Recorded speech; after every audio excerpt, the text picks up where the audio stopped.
Vamos lá, meus irmãos, vamos lá. Começando aqui o nosso 6º dia de aula de psicologia pastoral. Glória a Deus. Já oramos, como é costume. Mais uma vez, graças e paz, boa noite, meus irmãos. Boa noite, graça e paz. Boa noite, graças e paz a todos. Com bastante alegria que agora a gente vai estar mergulhando nesse tema tão importante, nesse tema tão abençoado. E eu não tenho dúvida que a gente vai estar crescendo um pouquinho mais sobre esses assuntos. A arte de aconselhar, a arte de se cuidar, a arte de ajudar outras pessoas por meio do aconselhamento e por meio de tantas áreas importantes que existem, que são a psicologia, a psicanálise e tantas outras áreas abençoadas que têm dado uma contribuição bem grande aí para muitas pessoas, tá bom? Então, meus irmãos, como é costume nosso, as nossas aulas são gravadas para que vocês possam estar reutilizando esse material, revendo, tirando as dúvidas, e outros irmãos e irmãs possam também estar sendo abençoados com esses temas, com os materiais propostos, e quem sabe, no futuro também, irmãos que queiram fazer um módulo em EAD, possam estar utilizando dessas aulas, que por cada módulo, geralmente, somam-se aproximadamente 30 aulas, ou seja, 10 encontros, 10 dias de aulas, e temos 3 períodos, em média, por dia de aula.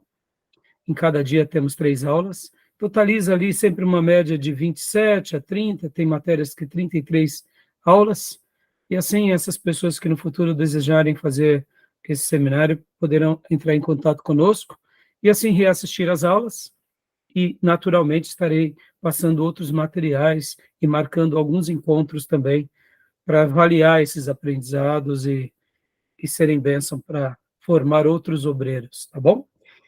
Então vamos lá, meus irmãos, vamos lá. Quero ler aqui com os meus irmãos Salmo 139, vamos ler?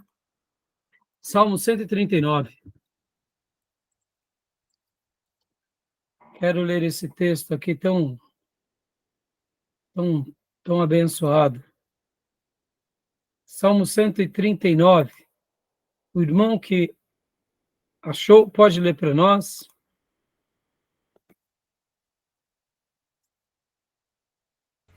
Encontrei, pastor. Então, tenha bondade, meu irmãozão. Pode ler para nós. Qual é a sua versão? A minha é revista atualizada. Ótimo, não tem problema não. Então, pode mandar ver. Senhor, tu me sondas e me conheces. Sabe quando me assento e quando me levanto.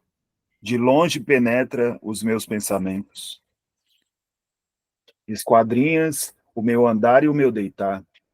E conhece todos os meus caminhos. Ainda a palavra não me chegou à língua e tu, Senhor, já conhece toda. Tu me cerca por detrás e por diante, e sobre mim põe as tuas mãos. Tal conhecimento é maravilhoso demais para mim e sobremodo elevado. Não posso atingir. Para onde me ausentarei do teu espírito? Para onde fugirei da tua face? Se subo ao céu, lá tu estás. Se faço a minha cama no mais profundo abismo, lá estás também. Se tomo as asas da alvorada e me detenho aos confins dos mares, ainda lá me haverá de guiar a tua mão, e a tua destra me susterá. Se eu digo, as trevas com efeito me cobrirão, e a luz ao redor de mim se fará noite, até as próprias trevas não te serão escuras. As trevas e a luz são a mesma coisa, pois tu formaste o meu interior, tu me teceste no seio da minha mãe. Graças te dou, visto que por modo assombrosamente maravilhoso me formaste. Tuas obras são admiráveis, e a minha alma o sabe muito bem. Os meus ossos te foram encobertos, não te foram encobertos, quando no oculto, formado e entritecido como nas profundezas da terra. Os teus olhos me viram, a substância ainda informe, e no teu livro foram escritos todos os meus dias, cada um deles escritos e determinado, quando nenhum deles havia ainda. Que precioso para mim, ó Deus, são os teus pensamentos. É como a grande soma deles, é com a grande soma deles. E se contasse, excedem os grãos de areia. Contaria sem jamais chegar ao fim. Tomara, ó Deus, desse escabo do perverso. Apartai-vos, pois, de mim, homens de sangue. Eles se rebelam insidiosamente contra ti, e com os teus inimigos falam malícia. Não aborreço eu, Senhor, os que te aborrecem. Não aborreço eu, Senhor, os que te aborrecem, e não abominam os que contra ti se levantam? Aborreço-os com ódio consumado. Para mim são inimigos de fato. Sonda-me, ó Deus, e conhece o meu coração. Prova-me e me conhece os meus pensamentos. Vê se há em mim algum caminho mau e guia-me pelo caminho eterno. Amém. Amém. Obrigado, meu irmão. Esse salmo tão lindo de Davi, geralmente quando nós tratamos dos temas sobre que Deus, ele é onipotente, ele é onipresente, ele é onisciente, esse salmo retrata muito bem. Mas agora, ao lê-lo, como nosso irmão Gil acabou de fazê-lo, e ao ouvir cada palavra, nós notamos que, além de exaltar ao Deus eterno e grandioso, Davi também se coloca aqui, literalmente, no divã de Deus. Pode ver que ele acaba pedindo para que Deus o sonde, para que Deus o avalie, para que Deus mostre para ele realmente o que passa no coração dele. Ao mesmo tempo, ele também se assombra da onde ele foi gerado, como ele foi gerado, e ele reconhece que Deus não temos como fugir da presença do Senhor. Eu gosto de ler os Salmos nessa perspectiva de um paciente que se rasga diante de Deus, repleto de incógnitas, repleto de dúvidas com relação à vida, mas ao mesmo tempo repleto de certezas, porque aqui a gente vê isso. Nós vemos que uma coisa é fato: Davi sabia que Deus era o ser supremo, o criador de todas as coisas. E ele sabia que Deus estava controlando a vida dele. Mesmo que ele não entendesse nem a maneira pela qual ele foi formado, ou os significados da vida, ele sabia que o Criador conduzia, o direcionava, o instruía e iria ajudar ele em cada momento. Em outras palavras, Davi, ele tinha algumas certezas e várias dúvidas. As certezas eram essas certezas que se baseavam na fé. E as dúvidas eram aquelas que nos invadem, como nós temos também. Ao ler não só essa passagem, mas ao estudar a vida de Davi, vemos que ele era essa pessoa, que ele cria no poder de Deus, mas ele também não sabia o que poderia acontecer ali, no amanhã. Numa simples perseguição, ou numa simples inveja de Saul, ou numa grande revolta, como foi de seu filho Absalão. Tá bom, meus irmãos? Em outras palavras, devemos crer em Deus, sabendo que Ele está no controle de tudo, e isso é fé, mas ao mesmo tempo devemos descansar nas incógnitas da vida, porque essa pseudo-vulnerabilidade faz parte da vida. Admiti-la não é uma fraqueza. Admiti-la, ou seja, admitir que a nossa vida é vulnerável, que nós somos vulneráveis, é um ponto de cuidado e é um princípio de sabedoria. Pastor, mas talvez você me pergunte, como assim? É simples. Quem não se considera vulnerável, ele acaba assumindo certos riscos, muitas vezes, que não tem como voltar atrás. Podem ver que uma pessoa que ela tem uma expectativa de si maior do que de fato é, muitas vezes se depara com a morte, com uma tragédia. Mas admitir a vulnerabilidade nos leva à mais profunda realidade, de que nós somos pequenos, que nós não podemos se esquecer do bom senso, se esquecer da sabedoria, se esquecer principalmente de guardar a nossa alma em Deus, porque a vida é um mistério. E mesmo que sejamos servos de Deus, estamos dentro desse princípio. E talvez outros irmãos perguntem, mas, pastor, nós, como servos de Deus, não deveríamos saber de tudo? Eu diria que não, porque mesmo não sabendo de tudo, a nossa fé não é abalada. Mesmo passando por provações como outros passam, é nessa hora que a nossa fé e o nosso amor é testado. Então, ser vulnerável não tem nenhum problema.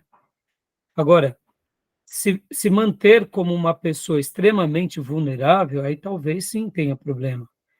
Mas saber discernir o que seria essa vulnerabilidade, ou seja, essa fragilidade, faz parte da vida, faz parte da nossa natureza. Tá bom, meus irmãos? Vamos então mergulhar aqui, né, no nosso material, meus irmãos. Vamos? Hoje, antes de qualquer coisa, né, eu gostaria de começar aqui, inclusive, irmãos, dando uma sugestão para vocês, né? Eu até publiquei no nosso grupo de WhatsApp um material do Spotify, e com certeza está em outras plataformas também em podcast. Se o irmão quiser aprender mais sobre a psicanálise, é um material chamado ou talvez você vai encontrar nas redes sociais como Rádio Freud. O psicanalista Leandro dos Santos. Eu ouvi alguns episódios, eu gostei bastante. Me parece que são 50 episódios em que ele vai tratando sobre temas da psicanálise, mostrando por que a psicanálise, onde nasce. Ele é um psicanalista que já está trabalhando na área há muitos anos, tem uma vasta experiência, e ele criou esse material em redes sociais, eu achei muito interessante. Então, como o nosso curso ele não dá tempo para que a gente possa mergulhar muito sobre vários assuntos, então fica aqui uma dica, né? Como eu disse, eu gostei bastante, ele coloca aulas e ali ele vai fazendo apresentações temáticas, bem espontânea, mais ou menos como acontece de fato no divã, né? Ou numa terapia. Então fica aqui essa dica, né? O nome dele é psicanalista Leandro dos Santos. Está no nosso canal do WhatsApp. E um outro material que eu quero também apresentar para vocês, caso vocês queiram conhecer mais, é Augusto Cury. Quero acreditar que todos vocês já ouviu falar sobre, né, Augusto Cury. Ele realmente também tem muitos vídeos nas redes sociais, muitas palestras, costuma dar treinamentos, é um escritor muito versado, é uma pessoa realmente muito competente. E essa obra que eu acabo de mostrar para vocês, ele faz uma análise da inteligência de Jesus Cristo. Então, é realmente fantástico, né? Eu, particularmente, achei, assim, fantástico. Fica aí uma dica para os meus irmãos sobre essas obras, né? E essa obra, por exemplo, olha, foi publicada em mais de 40 países. Augusto Cury é psiquiatra, pesquisador de psicologia e escritor. Ele é professor de pós-graduação e conferencista em congressos nacionais e internacionais. Então, assim, fica aqui, né, algumas dicas para os meus irmãos, porque, como eu disse nas aulas passadas, esse assunto ele é muito vasto, ele é muito grande, existem muitas obras boas, e Augusto Cury, inclusive, tem boas ideias, né? A minha esposa, né? Vocês sabem, ela é psicóloga, eu não sou psicólogo, mas ela sempre me traz alguma coisa nova do Augusto Cury. Fala, amor, olha só o que eu vi do Augusto Cury. E assim, realmente ele tem ideias muito boas. Deixa eu até fazer um adendo aqui, antes de mergulharmos no nosso livro-texto. Existem pessoas, irmãos, que eles são prolixos em uma matéria. Eles têm muito conhecimento sobre determinado assunto, mas a didática deles muitas vezes não é boa. Tem pessoas que conhecem muito sobre um tema, mas na hora de passar sobre aquele tema, ele não tem uma boa didática. Ele não sabe como passar. E aí, pastor, e aí que acontece? Vocês verão muito isso, inclusive na USP, por exemplo. É comum quem vai para as universidades, chega lá muito feliz, porque entrou numa faculdade muito difícil. Os alunos geralmente acabam tendo alguns pontos de tristezas e alegrias. As alegrias é quando eles pegam um desses mestres, doutores e pós-doutorando, etc. e tal, que tem uma excelente didática, e aí o aluno, nada de braçada, né? Porque imagine, você aprendendo com quem sabe passar o conhecimento. Mas, ao mesmo tempo, temos também o oposto, algumas frustrações. O professor entra dentro da sala de aula, não tem uma boa didática, mas é um gênio. E ele joga as matérias e fala, ó, tá aqui os livros, estudem, eu estou aqui na classe para tirar as dúvidas. Os alunos ficam desesperados, né? Naturalmente, o autodidata, ele acaba se dando bem, porque ele aprendeu a estudar sozinho.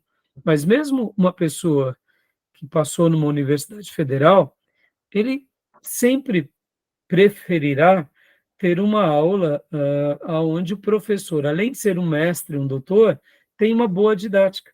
Porque, em resumo, o que é a didática? É a arte de saber passar aquela informação.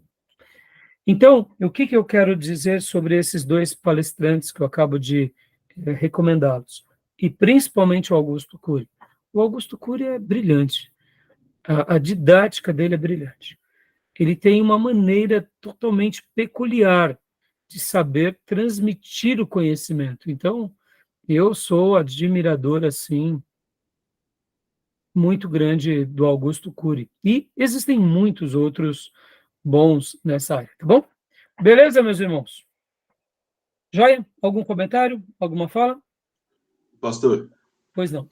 esse dia eu tava dirigindo e eu tava ouvindo uma rádio evangélica e um ouvinte pediu um conselho sobre relacionamento para a pessoa lá, né, para a moça que fazia o programa. Aí eu pensei, se ela tivesse participado pelo menos das primeiras aulas do seminário, teria sido muito diferente, porque sabe, é um conselho assim vazio de palavra, de conhecimento e carregado de emoção, mas parecia uma conversa assim entre amigas, sabe, numa empresa, qualquer outro ambiente, mas longe de ser um aconselhamento bíblico de fato. E assim, né, Tomé, você vê, a pessoa, ela faz uma pergunta sincera, né, querendo uma ajuda. E também quem está respondendo ali está respondendo com a sua sinceridade, né, Tomé? Mas, ao mesmo tempo, como você falou, as pessoas, de uma forma geral, elas acabam interpretando que o aconselhamento é mais um bate-papo, né? Como você falou, é uma trivialidade. E nessa trivialidade pode até ser útil, mas é por isso que nós que estamos à frente de pessoas, Tomé, como pastores, como professores, como líderes, precisamos, eu diria, aprender um pouco mais sobre a arte do aconselhamento. Vou ler dois textos apenas, foi ótimo você ter comentado sobre isso. Ó, Tiago 3. Tiago 3. Quem achou pode ler para nós. Tiago 3, 1. E depois eu vou aqui para um outro texto. Tiago 3, 1. Quem quiser pode ler.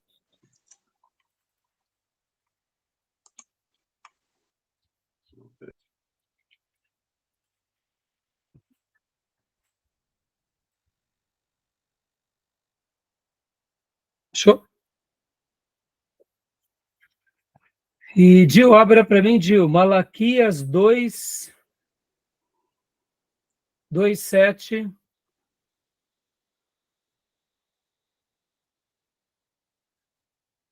7 a 9. Quem achou Tiago 3:1? Vou ler, pastor. Por favor. Meus irmãos, não sejam muitos de vocês mestres, pois vocês sabem que nós, os que ensinamos, seremos julgados com maior rigor. Olha aí. Claro que aqui o texto está falando de mestres, né, Tomé? Mas vamos também fazer uma leitura, não só pensando em mestre, porque aqui o texto também dá margem a uma outra informação. Pode ver que aqui ele fala o quê? Aqueles que ensinam, né? Ou seja, não necessariamente só é um mestre que ensina, né? Todos aqueles que ensinam, pode ser um professor de escola bíblica. No momento que você está numa rádio, você está sendo ali uma pessoa que está esclarecendo dúvidas, né? E então, por isso que também, né, Tomé, em alguns momentos, irmãos, dizer que você não sabe ou você não tem competência para falar sobre aquilo não teria nenhum problema, né? Ou, na pior das hipóteses, vamos aqui imaginar que essa pessoa que estaria ali na rádio, né, que foi alvo da fala do Tomé, fosse um patriarca ou uma matriarca bem experiente, sabe, aquele paizão, aquela mãezona bem experiente, bem crente, aquele vovô, aquela vovó. E imagine se agora essa pessoa perguntando para esse servo de Deus bem experiente. Com certeza a resposta seria mais profunda, né, Tomé? Com certeza seria. Né? Ou seja, eu não estou aqui falando que por uma pessoa estar na rádio ela precisa, mas perceba, na hora que nós estamos na frente de alguma coisa, e ainda mais ali, falando algo da parte de Deus, todo o conhecimento que tivermos será útil para abençoarmos outras vidas. E um patriarca, uma matriarca bem experiente diria, minha filha, ou meu filho, né? Eu deduzo que ele diria palavras assim, ore ao Senhor, ore ao Senhor. Ore ao Senhor buscando uma pessoa, como diz a palavra de Deus, clamando. Procure conhecer, procure avaliar. E depois que você encontrar a pessoa, coma um quilinho de sal com ela. Procura ver se também essa pessoa ela está dentro dos mesmos propósitos que você é. Porque como servos de Deus, nós não podemos ter julgo desigual. E caminhando dois juntos que não estiverem de comum acordo, como prosperarão? E então ali você percebe que a experiência de um ancião numa hora dessa ela é muito útil, né? Então é isso aí, né, também. Então vamos se preparar, né, meus irmãos? E agora, Malaquias 3, 7 a 9, 7 a 8, até 8, leia para nós, Gil, por favor.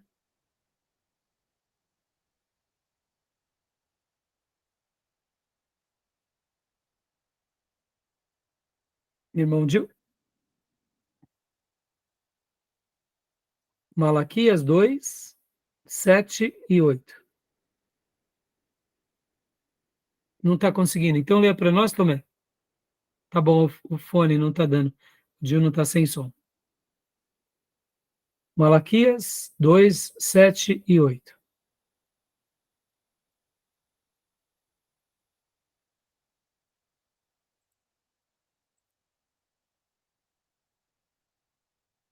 Show? Porque os lábios do sacerdote devem guardar o conhecimento, e da sua boca todos esperam a instrução da lei, porque ele é o mensageiro do Senhor dos Exércitos. Mas vocês se desviaram do caminho, e pelo seu ensino causaram a queda de muita gente. Vocês quebraram a aliança de Levi, diz o Senhor dos Exércitos. Né? Esse versículo 7 é maravilhoso. Né? Pode notar como ele é lindo. Porque os lábios do sacerdote devem guardar o conhecimento, e da sua boca todos esperam a instrução na lei, porque ele é mensageiro do Senhor dos Exércitos. Logo, todos aqueles que trabalham na igreja e estão diretamente ou indiretamente envolvidos num projeto do reino, precisam ter essa clareza. Por quê? Porque nós estamos a serviço de Deus e Deus deixou-nos os seus ensinos, né?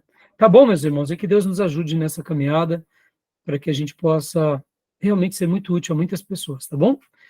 Beleza? Então foi muito jóia essa sua fala, viu, também. Então vamos lá, meus irmãos, vamos lá, continuando aqui o nosso livro-texto, né? Hoje nós estaremos mergulhando bastante aqui no material do nosso querido irmão, Dr. Lawrence J. Crabb, né? Ele é diretor do Instituto de Aconselhamento Bíblico em Morrison, Colorado, e ele teve o seu doutorado em psicologia pela Clínica da Universidade de Illinois, onde é professor assistente de psicologia. Dirigiu o Centro de Aconselhamento Psicológico da Universidade de Atlanta, da Flórida, e trabalhou como psicólogo particular por 10 anos e tem ensinado sobre aconselhamento em seminários realizados em vários países do mundo. Então, a gente vai estar mergulhando hoje, continuando aqui, paulatinamente, porque agora a gente só vai trabalhar em cima dele, em cima dos outros temas, que nem eu vou acrescentando aqui para vocês, tá bom? Toda vez que eu achar conveniente, eu vou estar parando e vou estar fazendo uma abordagem sobre algum assunto. Como, por exemplo, agora, antes da leitura, inclusive, do slide, deixa eu até falar uma coisa que eu aprendi com Augusto Cury, e eu nunca mais me esqueci. Certa ocasião, eu aprendi com o Dr. Augusto Cury. Ele falava sobre ele próprio, que quando ele era criança, ele teve uma experiência na sua infância, que o levou a ser uma pessoa hipersensível. E essa hipersensibilidade, ao mesmo tempo, parece ser boa, mas causou nele males muito grandes. E por que estou falando isso? Porque eu, certa ocasião, cuidando de uma ovelha na nossa igreja, eu notei que ela era uma pessoa que ela introjetava tudo o que acontecia na vida de outros dentro dela e ela não conseguia reagir de uma forma saudável. E eu notava que todas as pessoas também que a procuravam, ela sempre estava disponível. Então, ela tinha muita disposição, muito carinho, muito amor, mas, ao mesmo tempo, essa situação estava abatendo ela. Somando a isso, tinha também as questões pessoais, familiares e etc. e tal. E aí, quando eu estava vendo um material do Augusto Cury, ele trabalhou sobre esse tema da hipersensibilidade. Alguém já ouviu falar sobre isso? Uma pessoa hipersensível?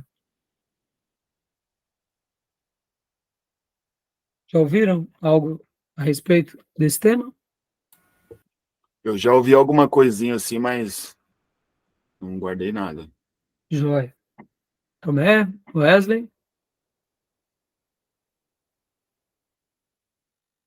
Pastor, quando a pessoa ajuda outras pessoas, mas ela não consegue ajudar a si mesmo? É mais ou menos isso. É uma pessoa que, por exemplo, Wesley, que acaba trazendo sobre si muito peso. Por exemplo, a responsabilidade dos pais está nela.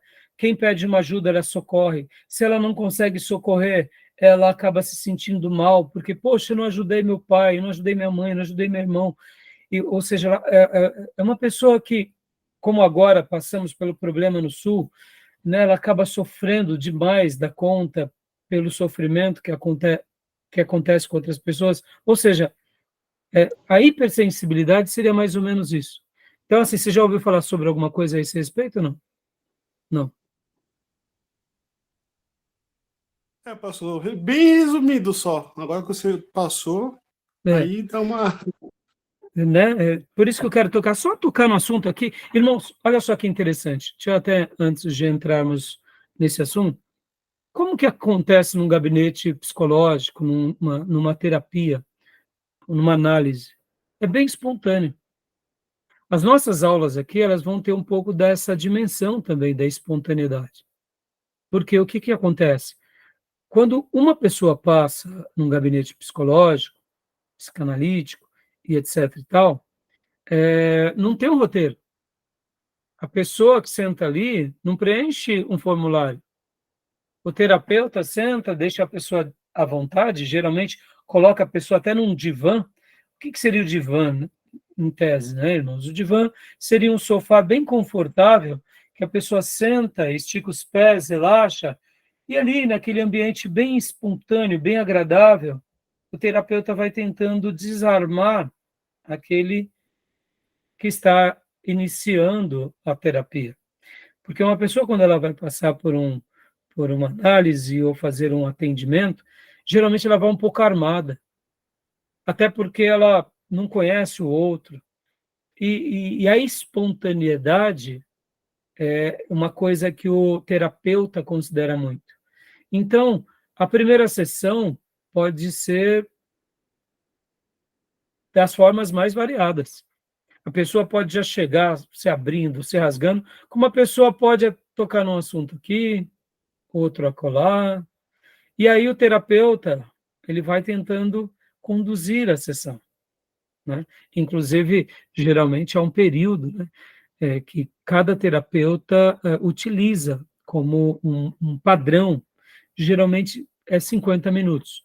Pode passar um pouquinho mais, ser um pouquinho menos, mas essa é uma média. Até por quê? Porque a pessoa, ela vai sendo treinada a usar aqueles 50 minutos para ali saber passar o seu problema. Não adianta nada a pessoa ficar 5 horas falando, porque o terapeuta não vai conseguir. É, é, não é que ele não tenha competência para isso, mas não é saudável a pessoa passar 5 horas falando, né?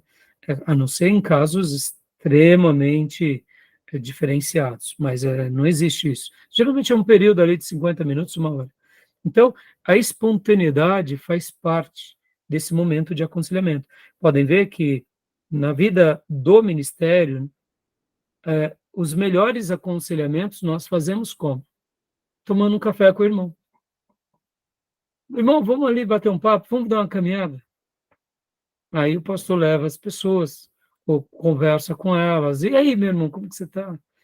Muitas vezes, nesses momentos mais informais, acabam sendo os momentos mais espontâneos. Você vai visitar um irmão, ele está lá fazendo uma tarefa em casa, você chega lá e fala, opa, vamos lá, te ajudo. Aí começa ali os dois, mexer no jardim, ou mexer no carro. E eu, por exemplo, eu tenho alguns amigos que mexem com carro. E quando eu chego neles, eles começam a mexer no carro, não sei o quê, e de repente, quando eu vou ver, eles já estão se abrindo, estão falando. E ali eu já sei que eu estou ajudando alguns. Porque nessa espontaneidade se torna mais livre, se torna mais natural. E o aconselhamento, a terapia, para que ela tenha mais efetividade, esse ambiente ele tem que ser propício, tá bom? Mas voltando aqui à hipersensibilidade. Tomé, você já ouviu falar sobre isso? Uma pessoa hipersensível? Superficialmente, pastor. Vocês conhecerão, talvez identificarão até na família. Ao mesmo tempo, existem pessoas que são o oposto da hipersensibilidade. Todo mundo está sofrendo e a pessoa está olhando lá falando, puxa, que pena, né? Mas, viu, voltando a falar do Palmeiras, do Corinthians, está todo mundo morrendo com as dores lá do netinho, do parente que está sofrendo, e a outra pessoa é extremamente insensível. Tanto a insensibilidade é uma coisa que não é boa, como a hipersensibilidade, ou seja, uma pessoa que é hipersensível também não é boa. Não é bom para ela própria. Por quê? Porque essa pessoa ela vai introjetar sobre ela muitas responsabilidades que ela não vai conseguir dar conta e que, ao invés de ajudar os outros, ela vai precisar ser ajudada. Ou seja, o equilíbrio é fundamental. Mas isso, irmãos, tem uma explicação, eu não vou entrar muito no mérito agora, Mas se por acaso vocês notarem que uma pessoa ela é hipersensível, se tudo afeta, se ela é uma pessoa como uma esponja que traz tudo para si, em alguns momentos a gente tem que cuidar dessa pessoa, conduzi-la a um posicionamento de fé, aonde essa pessoa ela dê uns passos para ajudar outros, mas ela não passe de um limite. Deixa eu até dar um testemunho bem breve aqui. Tem uma anciã que eu cuido na nossa igreja que ela está passando por um momento bem delicado na sua vida, sua saúde. Então, agora, diante desse quadro de saúde, tanto a família dela quanto eu temos preservado elas de situações que a preocupem mais. Por quê? Porque ela é uma anciã muito disponível, muito disposta, mas, ao mesmo tempo, ela está passando por momentos difíceis na sua saúde. E trazer certos problemas para ela, de netos, de filhos, de noras, de parentes, só vai ter problema. Então, poupar a pessoa nesses momentos também pode ser bom. Entendam? É uma maneira em que nós poupamos pelo momento em que ela se encontra. Ou seja, saber lidar com essa realidade é fundamental. Por que eu estou te falando isso, irmãos? Quando nós encontrarmos pessoas assim, que nem no caso, né, quando eu vi essa palestra do Augusto Cury, eu logo de cara eu já sentei com essa irmã, que ela era hipersensível, e ali a conduzi sobre esses assuntos, dando ali direcionamentos para que ela pudesse saber dosar o que ela fazia ou como fazia, para ela não literalmente ir além da medida. E foi tão bom, porque ela me deu ouvido, e depois, logo na sequência, eu passei o material do Augusto Cury, e ela gostou tanto, e ali nós conversávamos depois, no momento de discipulado, e eu mostrava para ela, mostrando assim, filha, tá vendo, nesse ponto aqui, você tem que tomar cuidado, porque como ela era uma pessoa extremamente sensível, tudo que acontecia abalava ela, e abalava ela, inclusive, emocionalmente. Percebem, irmãos, como nós somos uma máquina, e essa máquina ela tem que ser cuidada tanto no físico, no intelecto, e nas emoções, e no espírito. Estão entendendo? Então, tá bom? Beleza? Tranquilo, meus irmãos? Joia? Então, sem entrar muito no assunto, né, mas o Augusto Cury, ele comenta isso, que ele era essa pessoa hipersensível, e depois ele precisou superar isso na sua vida, porque isso estava afetando a sua maneira de viver. Reprisando, a hipersensibilidade é algo que não é bom, mas a ausência da sensibilidade também não é bom. Podem ver? O que é a compaixão, irmãos? É o ato de se sensibilizar pelo outro, pela dor do outro, de uma forma em que o nosso coração também sente aquilo, e de uma forma em que nós possamos ajudar aquela pessoa. Mas no momento em que a minha compaixão ela é exagerada, eu posso me prejudicar. Como assim uma compaixão exagerada? Eu tiro dos meus para dar para os outros. E os meus filhos começam a ter necessidade, porque eu entreguei para qualquer um, e aí, ou seja, eu acabei não dosando as coisas. Estão entendendo? O equilíbrio, meus irmãos, tá bom? Joia? Então vamos lá, meus irmãos. Vamos para o livro texto. Alguma dúvida até aí? Deu para dar uma esclarecida? Só fiz uma citação, né? Não é que... Ô, pastor, pode falar. essa hipersensibilidade, ela acontece assim normalmente assim em algumas personalidades, né? Geralmente mais em algumas personalidades, né? Tem umas personalidades que são mais duras, por exemplo, o sanguíneo, né? O colérico. É tendenciosa mais assim nos fleumáticos, nos melancólicos, assim, né? Então, Gil, Ou pode acontecer também em outros, assim. Então, eu particularmente, Gil, nunca pensei sobre essa questão, né? Mas eu, particularmente, acredito que ela pode acontecer em qualquer temperamento, viu, Gil? Em qualquer temperamento ela pode Assim, se manifestar.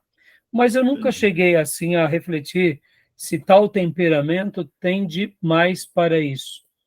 Porque a personalidade ou o temperamento está na pessoa, né?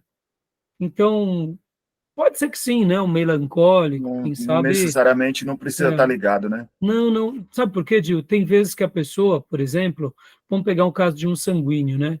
O sanguíneo é uma pessoa mais explosiva, ela é uma pessoa é, mais emotiva, né? Assim como o colérico, né? Então, mas pode ser que eles desenvolveram essa hipersensibilidade, entendeu? Como eu disse, o que faz a gente gerar essa hipersensibilidade? São muitos fatores. O Augusto Cury, por exemplo, ele vai mencionar, se não me falha a memória, que foi algum acontecimento que ele teve com a sua irmãzinha, se eu não me engano. Isso trouxe para ele uma preocupação exacerbada, porque olha só que interessante, irmãos, inclusive sobre esse assunto. A psicanálise, ela trabalha muito na origem das coisas. Por que somos como somos? Ela tenta desvendar isso. Segundo Freud, que é o pai da psicanálise, há sempre uma explicação sobre algo e há sempre uma origem ou algo que aconteceu. Por exemplo, uma pessoa que foi violentada quando ela era criança, ela vai ter um trauma e esse trauma pode gerar nela várias coisas.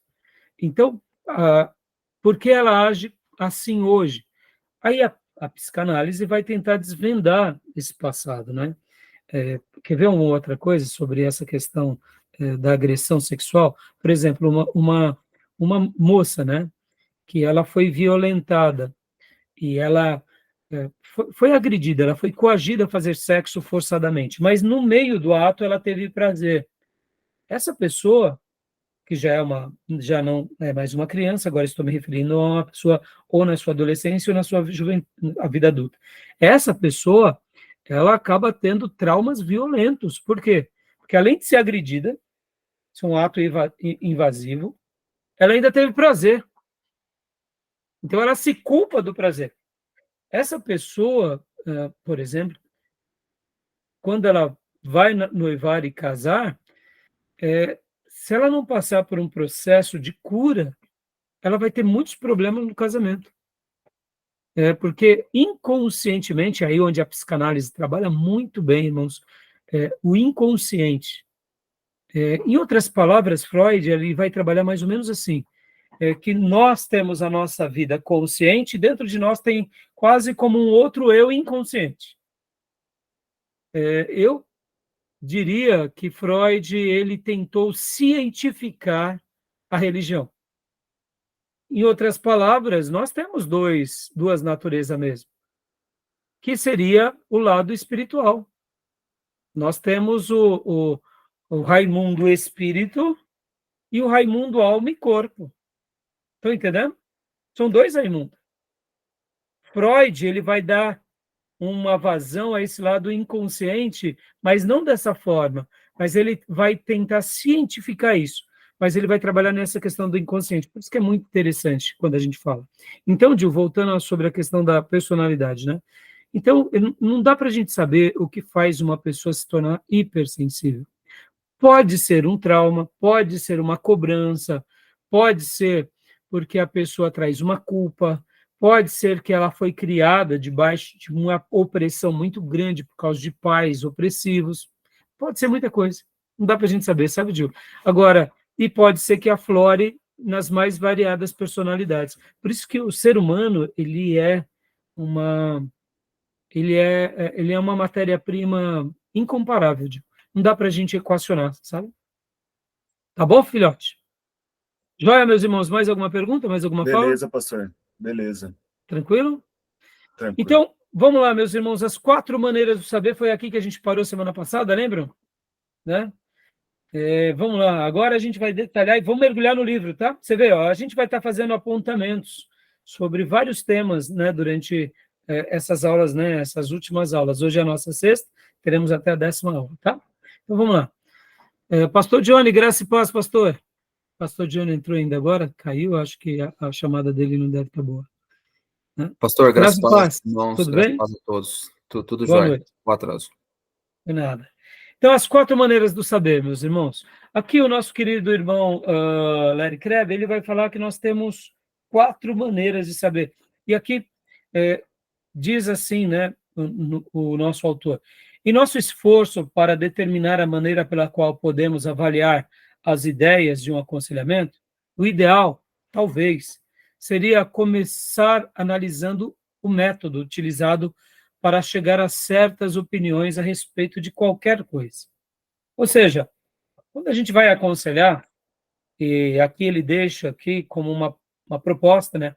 O ideal mas, irmãos, é uma caixinha de surpresa. Então, vocês, se forem fazer psicologia, ou se forem fazer psicanálise, ou quem sabe alguns aqui, depois de fazerem medicina, se tornarem, né, um psiquiatra, vocês verão que não tem uma fórmula, né? Há um padrão, né? Eu amo ver a atuação da minha esposa, a maneira em que ela conduz o diálogo.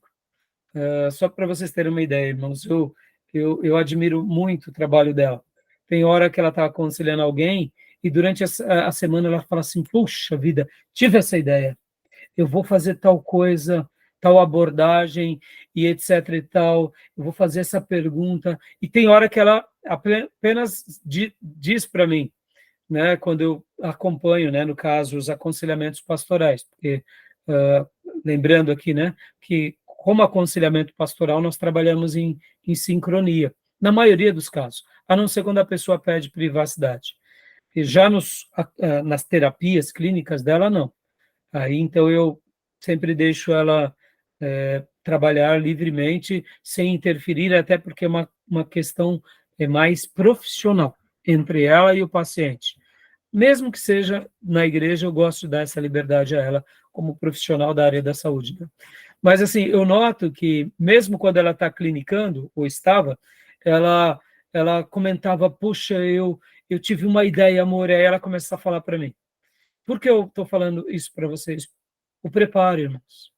O aconselhamento, ele é algo tão poderoso que, muitas vezes, quem não está inserido nesse horizonte acha que o terapeuta, o psicólogo, ele simplesmente está ali na hora marcada e ele vai ouvir e vai apertar o botãozinho lá e vai dar uma resposta, como um remédio, sabe? Não, não é assim. É por isso que eles ouvem durante um período de aproximadamente 50 minutos, tomam nota, e depois eles vão estar pensando sobre aquele caso, avaliando, fazendo as leituras nas entrelinhas e preparando a próxima sessão. Ou seja, é um trabalho, eu diria, muito grande. Só que a diferença dos demais trabalhos, o terapeuta, o seu trabalho é ativo, mas ele é ativo na observação e na audição.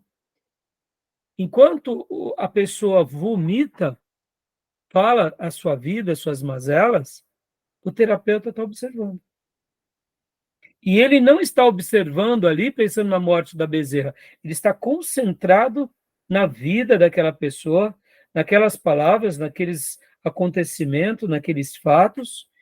E quem ama essa profissão não para ali, continua.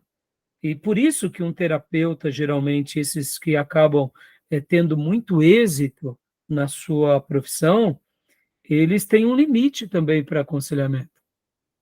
Essa ideia do terapeuta que atende 30 no dia, meus irmãos, me desculpem, mas tá mais para Big Mac isso daí, né? Terapeuta é micro-ondas, entendeu? Não existe isso, porque não é porque tem 30 pessoas que choram que o remédio é o mesmo. Por que choram? Aonde está a dor de cada um? Qual é o motivo? São vidas, são diagnósticos diferentes de cada um. E somente avaliando muito bem cada história que você cria um prognóstico, né? Então, aqui, nosso irmão, Lérico Bred, ele fala que no aconselhamento, o ideal é começar analisando, ter um método, né? E aqui ele dá uma dica muito boa. Os filósofos identificam 4 caminhos separados que levam ao conhecimento. Ou seja, aqui ele está pegando emprestado uma ideia da filosofia, mas poderia ser da teologia, mas aqui no caso ele está pegando da filosofia. E nenhum problema a gente pegar isso, né? Então pode ver, ele pega a intuição, a razão, a experiência e a revelação. A única coisa ruim de usar o livro-texto do pastor é porque aí acaba a surpresa da prova, né?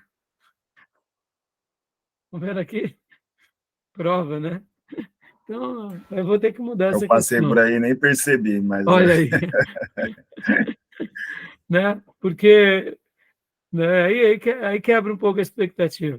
Mas olha só que interessante, irmão. Intuição, né? Razão, experiência e revelação. Então, e aí ele diz, né? Discutirei cada um deles concisamente, pois uma discussão detalhada requeriria diversos volumes, na tentativa de demonstrar que, sem a estrutura e fundamento da revelação, os outros 3 caminhos que levam às ideias, invariavelmente, nos conduzirão a conceitos que são inadequados para guiar o conselheiro. Olha que interessante, ele conclui. Ele vai dizer o seguinte: bom, eu vou pegar emprestado da filosofia, no entanto, eu quero usar a revelação de uma forma diferente. Por que eu quero fazer isso? Porque, para nós, cristãos, a revelação ela é o carro-chefe. Se eu não tiver essa revelação, a intuição, a razão e a experiência podem ser relevantes, mas no nosso aspecto não será tanto. Partindo do pressuposto que nós estamos dentro da cadeira do quê? Do aconselhamento pastoral, ou seja, a ajuda bíblica, né? Tá bom? Tudo bem até aí, meus irmãos? Pastor, Pode falar. lendo o livro e assim, até encaixando nisso que o pastor acabou de falar sobre a revelação, o autor, ele vai falar sobre, acho que um pouquinho mais à frente, ele vai falar sobre 2 revelações que Deus nos deixou, que é a revelação especial e a natural, né? A revelação especial e a natural, que é a ciência, as coisas naturais da vida. E assim, provavelmente vai ter alguma explicação, o senhor parece estar bem mais inteirado do assunto do que eu, mas, assim, ao meu modo de entender, parece que teve um momento que ele falou que nós devemos deixar a revelação especial das Escrituras para seguir a ciência e seguir as coisas naturais, assim, e aí foi um pouco controverso para mim ler isso no livro. É por isso, Gil, que a gente vai estar trabalhando aqui com bastante cuidado, né? Porque, que nem você teve essa percepção de ser controverso. Talvez, eu não sei se você... Que capítulo que você está no livro? Você lembra que capítulo que você está? Eu já estou bem adiantado, mas esse daí eu acho que é por volta da página 41, se eu não me engano. Então você já deve...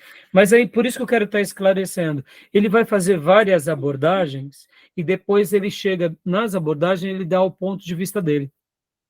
Então, talvez você não deve ter notado direito o ponto de vista dele. Ele traz as incógnitas, ele traz as subjetividades, porque, Gil, vamos colocar aqui de forma prática. A Bíblia fala de hipersensibilidade, por exemplo? Não fala. Assim, de modo específico, não, né? Não fala.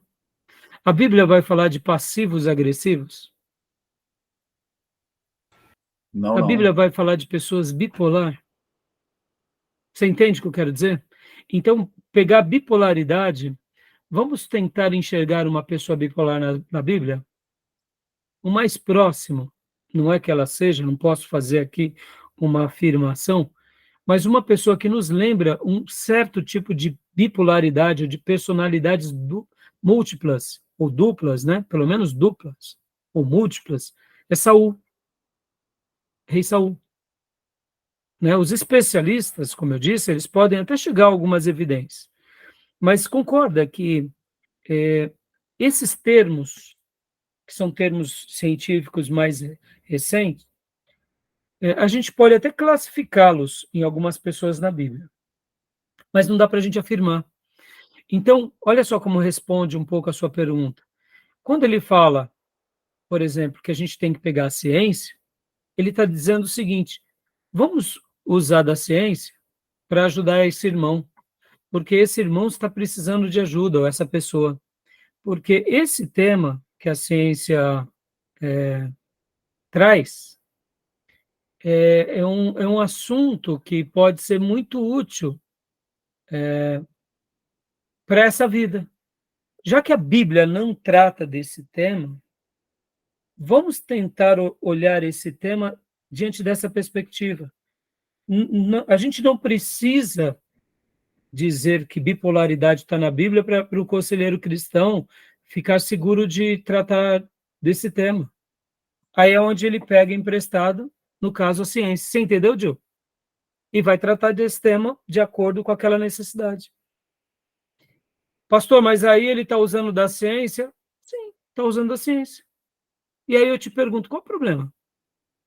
Quando a gente vai fazer uma operação, né, no médico, e é diagnosticado ali por meio de um exame, que você está com problema no coração, que eu tive um amigo que recentemente chegou para mim e falou: Rai, ora por mim, porque eu vou ser internado e eu vou fazer umas 3, 4 coisas no coração. Eu falei: meu irmão, o que aconteceu?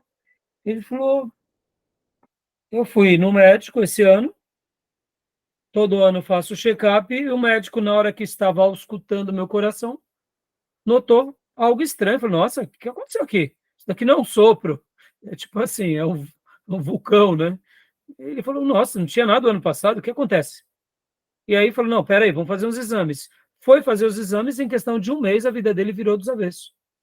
Pouco tempo depois, ele já estava se preparando para fazer uma cirurgia, e ali ele fez várias coisas no coração, e aí ficamos assim surpresos, né?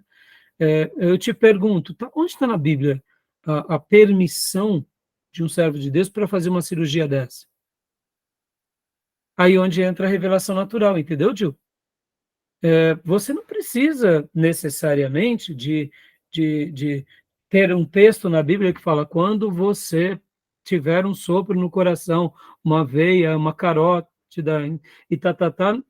Simplesmente a gente aprendeu que esses médicos, por meio da tecnologia e da ciência e do conhecimento que eles atingiram, eles chegaram a se tornar tão prolixos que quando eles realmente veem lá que você tem tal problema, eles criam um prognóstico. Eles dizem: olha, se você não fizer a cirurgia, você, diante do seu quadro, deve ter aproximadamente 2 anos de vida. Pode ser um pouquinho mais, um pouquinho menos. E aí a gente não aceita isso como uma verdade, na grande maioria das vezes?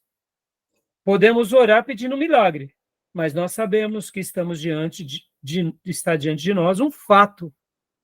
Por quê? Porque a ciência se provou, a medicina se provou que uma quantidade absurda de vezes que aquele quadro é identificado, deve ser recomendada aquela cirurgia ou aquele tratamento. E é nesse ponto, Gil. Você entendeu agora, Gil? Assim, pastor, sim. Ficou claro Bem agora, colocado. né? Dando essa explicação, ficou claro, né? Sim, eu consegui compreender. Tirou a atenção, né? Não, Tirou a sim, é atenção, né? porque quando eu estava lendo pareceu Puxa, um pouco assim, porque ele falou que era para deixar de lado a revelação especial, que no caso não, é era a nesse Bíblia, aspecto. Você para entendeu, que a Gil? gente... Aí isso não soou muito bem, assim, para mim. Mas, Poxa, assim, eu que papo é costumo... esse, né? Que papo é esse? Vou deixar a revelação. Não, vamos partir do pressuposto, tá, Gil? Que a tradução, porque nós estamos pegando aqui uma obra em inglês. A tradução pode ter colocado uma palavra, ou mesmo ele colocou deixar de lado, não como desconsideração, porque olha como ele vai exaltar a revelação, entendeu? Agora eu vou dar um exemplo para você, Gil. Né, no meu caso, eu não sou um psicólogo, não sou um psicanalista e muito menos psiquiatra. Eu não tive essa formação. Então, toda ajuda que eu dou é no âmbito do aconselhamento pastoral. Então, por exemplo, eu não dou nenhum diagnóstico, não dou nenhum prognóstico, não dou nenhuma receita, não dou nada. Eu vou orientando espiritualmente. E de acordo com alguma evidência que eu noto, ali eu indico um especialista. Então, em outras palavras, ó, vamos traduzir aqui. No momento que eu noto que uma pessoa tem bipolaridade, aí eu estou indicando agora ele um terapeuta profissional, não parece que eu estou deixando o aconselhamento de lado? Estou abandonando? Mas não é. Eu estou sendo humilde de dizer, meu irmão, minha irmã, busque outro terapeuta, porque até aqui eu te ajudo. E eu continuarei te ajudando no âmbito da espiritualidade. Agora, diante do seu quadro, que é um quadro complexo, eu prefiro também que você procure uma ajuda externa, de uma pessoa específica. Pode ser que vai te ajudar. Então, é nesse episódio que eu quero acreditar que ele fala deixar de lado. Você entendeu, Gil? Eu entendi. Assim, inclusive, eu lembro até de alguns exemplos que ele dá, talvez isso... ele fala da palmada, né, que está lá em Provérbios, reduz a Isso, hostilidade da criança, e assim, exato. mas às É. vezes, para alguns casos, não precisa da palmada, né? Não, claro, não, exatamente. A gente sabe de que cada caso é um caso, e aliás, a disciplina nem sempre é bater, é pelo contrário, é corrigir, é conversar, é amar sobretudo, e saber, né, saber fazer. Agora, a Bíblia vai dar essa recomendação, então a gente entende que isso tem a sua utilidade para crianças, desde que os pais também saibam utilizar dela, né? Mas então é isso, tá bom, meu irmão? Então aqui, Obrigado, professor. Valeu. é isso, não é? Por isso que a gente está agora indo paulatinamente, entendeu, Gil? Para mim, Gil, mais importante do que dar aqui o livro, jogar ele aqui, é tentar tirar essas dúvidas, entendeu? Vamos lá, para a gente pontuar aqui, para a gente ir para o intervalo. Porque para mim, Gil, isso daqui é mais importante do que dar um compêndio de informação. Vamos lá. Daqui uns dias nós envelheceremos.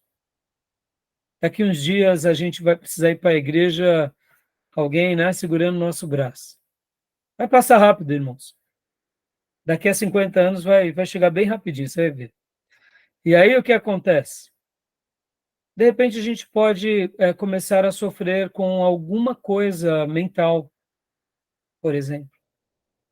E se nós não estivermos abertos a essa possibilidade de que eu preciso de um tratamento externo, talvez a minha terceira idade seja mais sofrida. Deixa eu dar um testemunho aqui de um ancião que eu amo muito, mas ele é muito teimoso, esse ancião. Eu tenho um conhecido, um ancião, um líder de uma igreja, um homem de Deus, mas a esposa fala para ele, ele não dá ouvido, os filhos falam para ele, não dá ouvido, os obreiros da igreja falam para ele, não dá ouvido. Em resumo, ele acaba tendo diabetes alta, ele acaba tendo vários problemas de saúde, porque para ele tudo é a fé. Aí eu digo, se ele fosse aberto a essas outras possibilidades, com certeza vários problemas de saúde que esse ancião teve seriam minimizados. Porque ele não dá a mão à palmatória. O que ele põe na cabeça, ele faz, e ai de quem contrariar esse obreiro.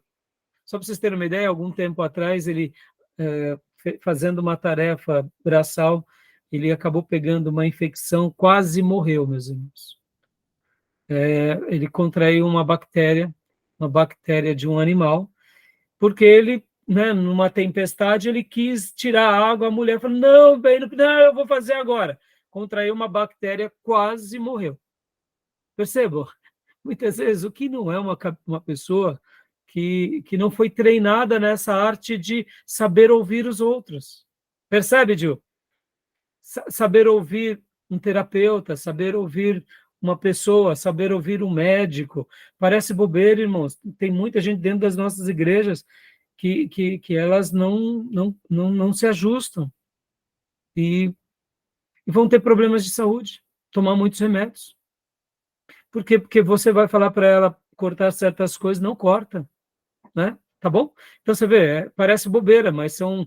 eu espero que vocês façam parte de se tornarem velhos mais amáveis e ensináveis, tá bom? Amém. Só para vocês terem uma ideia, deixa eu dar o oposto, tá?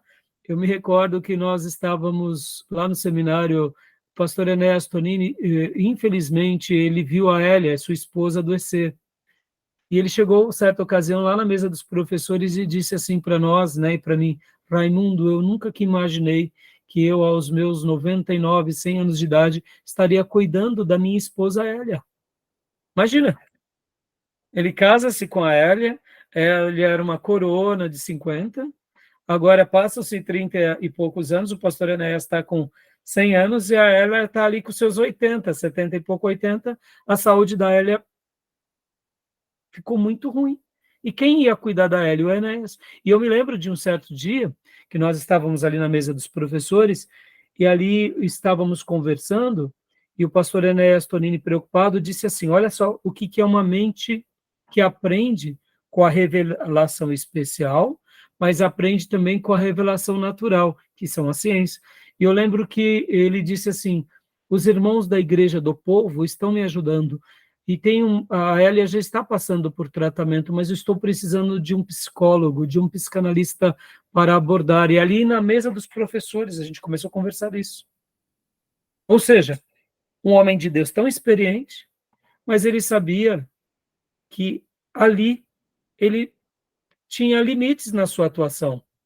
E ele estava aberto aos psicólogos e aos psicanalistas.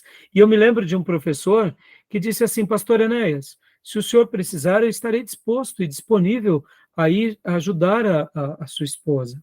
Pastor muito experiente e muito usado por Deus. E olha a resposta do pastor Enéas. Mas aí o pastor Enéas diz, mas o pastor fez psicologia? O pastor fez psicanálise? Não, pastor, eu só dou aconselhamento. Ele falou, não, agora eu quero um profissional. Olha, entendeu? Entendeu, Gil? Então ali o pastor Enéas, ele colocou a revelação de lado? Não, ele não colocou. A irmã Hélia é uma bênção. Pastor Enéas é uma bênção. Mas é que ele sabia que no caso dela, era um caso para profissionais. E aí a gente coloca de lado, não dando a desconsideração, mas acreditando que essa ciência ela é útil. De que forma? Da forma com que ela tem sido demonstrado, porque ela tem ajudado muitas pessoas que passam por uma terapia, que passam por um aconselhamento, ou quem sabe por uma análise, tá bom? Beleza, meu irmão? Acho que eliminou uma tensão, né, Gil? Beleza, pastor.